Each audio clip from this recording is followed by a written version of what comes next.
বিসমিল্লাহির রহমানির রহিম। আসসালামু আলাইকুম everyone, welcome to my channel ওহিজুইজ কিচেন। আশা করি সকলে ভালো আছেন। আমি আবারও চলে এসেছি নতুন একটি রেসিপি নিয়ে। আজকে আমি আপনাদের সাথে পটলের একটা দুর্দান্ত রেসিপি শেয়ার করব। চলুন তাহলে শুরু করি। এর জন্য এখানে আমি ৬-৭টি পটল পরিষ্কার করে ধুয়ে নিয়েছি। এবার এগুলো থেকে হালকা করে আমি খোসা ছাড়িয়ে নিচ্ছি। আপনারা কিন্তু কাজটা বটি দিয়েও করতে পারবেন, পুরোটা ছিলেও কিন্তু করতে পারেন, আবার খোসা সহ কিন্তু এই রেসিপিটি করা যায়। এভাবে কিন্তু আমি সবগুলো পটলের খোসা ছাড়িয়ে নেব। দেখুন আমি সবগুলো পটলের খোসা ছাড়িয়ে নিয়েছি। এবার এগুলোকে আমি কেটে নেব।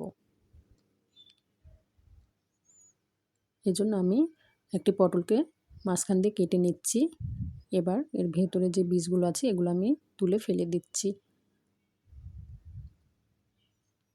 এবার পটলটাকে আমি কেটে নেব। দেখুন আমি কিভাবে কাটছি, ভিডিওটা একটু ভালোভাবে খেয়াল করলেই বুঝতে পারবেন। আপনারা যতটা সম্ভব পাতলা করে কাটা যায় সেভাবে কেটে নেবেন। আমি কিন্তু পুরোটাই কেটে নিইনি, দেখুন একপাশে কিন্তু রেখে দিতে হবে। দেখুন এইভাবে আমি পটলটা কেটে নিয়েছি। কেমন হয়েছে দেখুন। সেমভাবে কিন্তু আমি সবগুলো পটল কেটে নেব। এবার এখানে আমি অ্যাড করে দিলাম হাফ চা চামচ লবণ এবং হাফ চা চামচ হলুদ গুঁড়ো। এবার লবণ আর হলুদের সাথে পটলগুলো একটু মাখিয়ে নেব। এটা আলতো হাতে একটু মাখিয়ে নেবেন, একটু সাবধানে মাখিয়ে নেবেন যাতে ভেঙে না যায়। এভাবে আমি সবগুলো পটল লবণ হলুদ দিয়ে মাখিয়ে নিয়েছি। এবার এখানে একটা বোলে আমি 1 কাপের মতো বেসন দিয়ে দিলাম। এবার এখানে অ্যাড করে দেব 2 টেবিল চামচ চালের গুঁড়ো।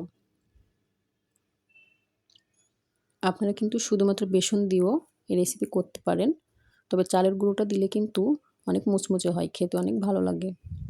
এবার এখানে আমি হাফ চা চামচের মতো কালো জিরে দিয়ে দিলাম, হাফ চা চামচ গরম মশলার গুঁড়ো, হাফ চা চামচ ধনিয়ার গুঁড়ো, হাফ চা চামচ জিরার গুঁড়ো, 1 চা চামচ লাল মরিচের গুঁড়ো,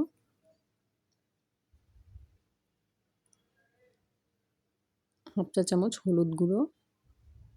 এবার দিয়ে দেবো স্বাদ মতো লবণ।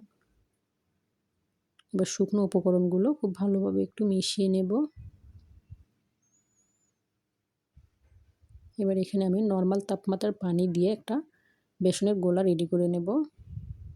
অল্প অল্প করে পানি দিয়ে রেডি করে নিচ্ছি। একবারে কিন্তু বেশি পানি দিতে যাবেন না, তাহলে পাতলা হয়ে যেতে পারে। এভাবে আমি অল্প অল্প করে পানি দিয়ে খুব সুন্দর স্মুথ একটা বেসনের গোলা রেডি করে নেব।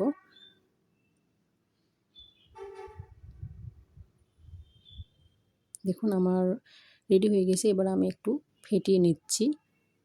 আপনারা কিন্তু হাত দিয়েও করতে পারবেন।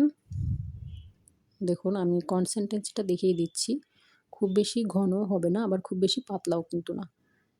এবার আমি চপগুলো ভাজতে চুলায় চলে যাব।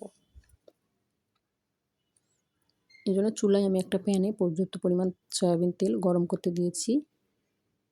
তেলটা একটু ভালোভাবে গরম হয়ে এলে আমি একটা একটা করে পটলের পিস নিয়ে বেসনের গোলাতে খুব সুন্দরভাবে ডুবিয়ে তেলে ছেড়ে দিলাম।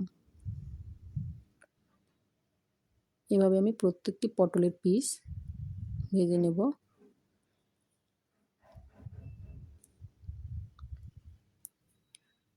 দেখুন এক পাশে হালকা ব্রাউন কালার চলে এসেছে। এবার আমি এগুলোকে উল্টিয়ে দিচ্ছি। এই পর্যায়ে চুলার হিটটা কিন্তু মিডিয়াম টু লোয়ের মাঝামাঝি রাখবেন। একবারে হাইটে ভাজতে গেলে কিন্তু ওপর থেকে কালার চলে আসবে, কিন্তু ভেতরে পটলটা সিদ্ধ হবে না। এভাবে আমি 5 থেকে 6 মিনিট ভেজে নিয়েছি। এখন আমার এগুলো ভাজা হয়ে গেছে। তেল ছেঁকে উঠিয়ে নেব। এখন আমি তেল ছেঁকে উঠিয়ে নিয়েছি, কত সুন্দর লাগছে। এভাবে আমি সবগুলো পটল ভেজে নেব।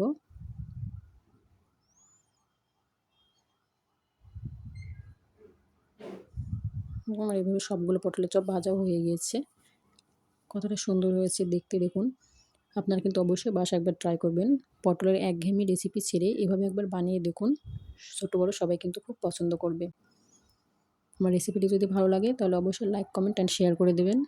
আর প্লিজ আমার চ্যানেলটাকে সাবস্ক্রাইব করে আমার পাশে থাকবেন এবং পরবর্তী ভিডিও নোটিফিকেশন পেতে পাশে থাকা বেল বাটনটি ক্লিক করে দেবেন। ভালো থাকবেন সবাই। আল্লাহ হাফেজ।